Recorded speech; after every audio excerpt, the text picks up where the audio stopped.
get real, get reconnected.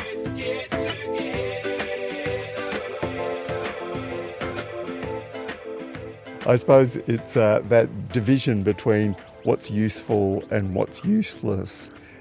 Mollison and I never really hated roses or even lawns, but it was the obsessive consumer middle-class culture that proudly grew an ornamental lawn and ornamental plants out the front as a cultural statement that we don't need to grow anything. We are people of means.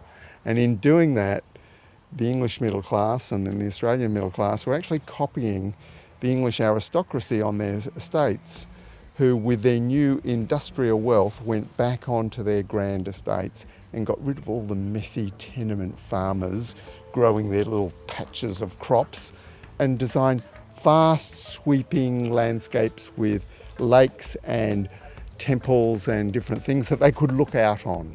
And so that vast expression of wealth which came out of savage extraction of resources stolen from indigenous people and of course tapping the great one of fossil fuels was then copied by the English middle class with their little front garden. And permaculture was a frontal assault on that, saying get real, get reconnected to your sources of sustenance and not the resources that has blood on it.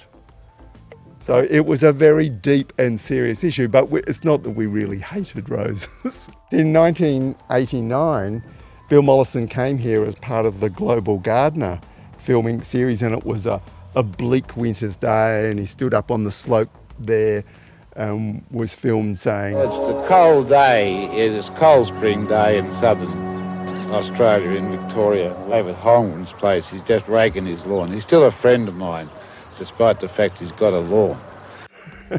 Of course, it was one of those in-jokes. But I pointed out the multiple uses of lawns, and of course, when that lawn is a mixture of grasses and clovers and wild plants, it's actually a whole ecosystem in itself. And when you harvest all of the lovely lawn clippings and use that as fine, weed-free mulch on your new seedlings, we find it the best mulch there is, and of course it's giving you nutrients as well.